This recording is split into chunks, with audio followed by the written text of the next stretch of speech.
ज्ञान किसी की भी व्यक्तित्व की पहचान होती है। ज्ञानी लोग दूसरों के लिए प्रेरणा स्रोत होते हैं, पर किसी को भी अपने ज्ञान पर अभिमान नहीं करना चाहिए। नमस्ते दोस्तों, मैं हूं तनुश्री और मैं आप सभी का तहे दिल से अपने channel view of life by book में स्वागत करती हूं। आज मैं आप सभी को दो ज्ञानी पुरुष जिन्हें अपने ज्ञान पर अहंकार हो गया था, उनकी कहानी सुनाऊंगी। कहानी बच्चों की है, पर इनसे हमें भी सीख लेनी चाहिए। राजा भोज के जमाने की बात है। राजा भोज बहुत विद्वान थे।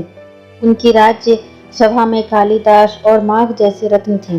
राजा भोज की राजधानी धारा नगरी थी। कहते हैं धारा नगरी के सभी नागरिक पढ़े लिखे थे और वे संस्कृत भाषा बोलते थे। एक बार राजा भोज और महाकवि माघ सैर पर निकले। शास्त्रों पर बहस करते करते और साहित्य की चर्चा करते करते वो चलते चले गए। घंटों चलने के बाद याद आया कि धारा नगरी तो पीछे निकल गई। राजमार्ग पीछे छूट गया। यहाँ तो गांव को जाने वाली पगडंडियां दिखाई पड़ रही थी। अब समस्या थी कि लौटे कैसे। तभी उन्हें एक बुढ़िया दिखाई दी जो अपने खेत की रखवाली कर रही थी। राजा भोज और माघ उनके निकट गए, उन्हें अभिवादन किया। बुढ़िया ने उन्हें तीखी नजरों से देखा और उन्हें पहचान गई।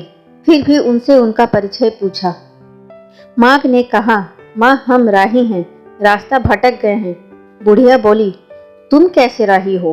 रास्ता ही भटक गए? राही तो दो है, सूर्य और चंद्रमा। युगों से चल रहे हैं पर राह कभी नहीं भूले।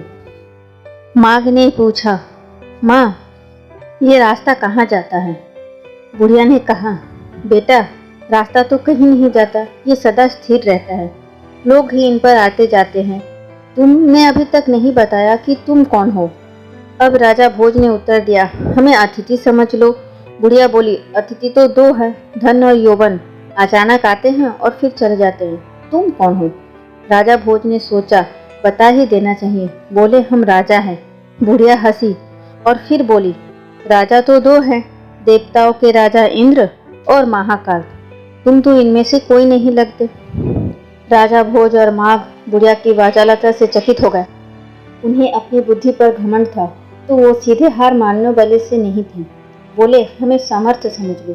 तुम कैसे समर्थ हो सकते हो? समर्थ तो दो हैं, धरती माँ और नारी। जिनमें सृष्टि और पालन की सामर्थ्य हो वही समर्थ होगा। माँ हमें साधु मान लो, पर अब रास्ता बता दो। बेटे तुम्हें साधु कैसे मान लूं? साधु तो दो हैं, शील और संतोष। राजा भोज और माघ को लगा कि शेर को सवा शेर मिल गया। माघ साहस करके बोला, माँ हम असल में परदेसी हैं, रास्ता भटक गए हैं, हमें धारा नागरी का रास्ता बता दो। बेटे तुम भटक तो गए हो, पर तुम परदेसी नहीं हो सकते। परदेसी तो दो होते हैं, पत्र और जीवात्मा। पत्र इतना बड़ा नहीं होता और जीवात्मा दिखाई नहीं देता। तुम कौन हो? राजा भोज और माघ इस बहस से पसीने पसीने हो गए। उन्हें लग रहा था कि आज ऊंट पहाड़ के नीचे आया है। उन्होंने गिड़गिड़ाकर कहा, हमें दिन समझकर रास्ता बता दो माँ। बुढ़िया बोली, अरे तुम्हें दिन कैसे समझ लूं?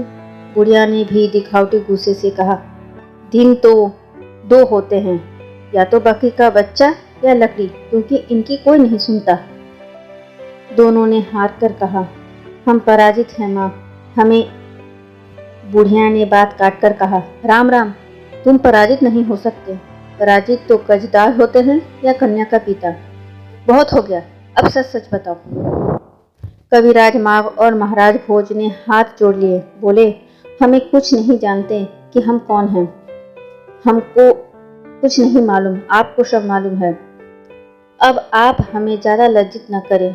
दोनों के माथे से पसीना चू रहा था। चेहरे पर पराजय का भाव था। घमंड भाग चुका था। बुढ़िया ने जब देखा दोनों का अभिमान चूर चूर हो गया तो बोली, राजा भोज और माघ, तुम्हें अपने ज्ञान पर घमंड था। मत भूलो, ज्ञान किसी की संपत्ति नहीं होती। अब यहाँ से दाई और मुड़कर सीधे चलो, तुम्हें धारा नगरी मिल जाएगी। राजा भोज और माघ को मार्ग भी मिल गया और सीख भी। तो देखा दोस्तों, हमें कभी भी अपने ज्ञान पर घमंड नहीं करना चाहिए। ज्ञान एक समुद्र है जिसे हमें डूबना चाहिए, पर इससे पाकर घमंड नहीं करना चाहिए। ये कहानी अच्छी लगी हो तो लाइक कीजिए। आपका दिन मंगलमय हो। नमस्कार।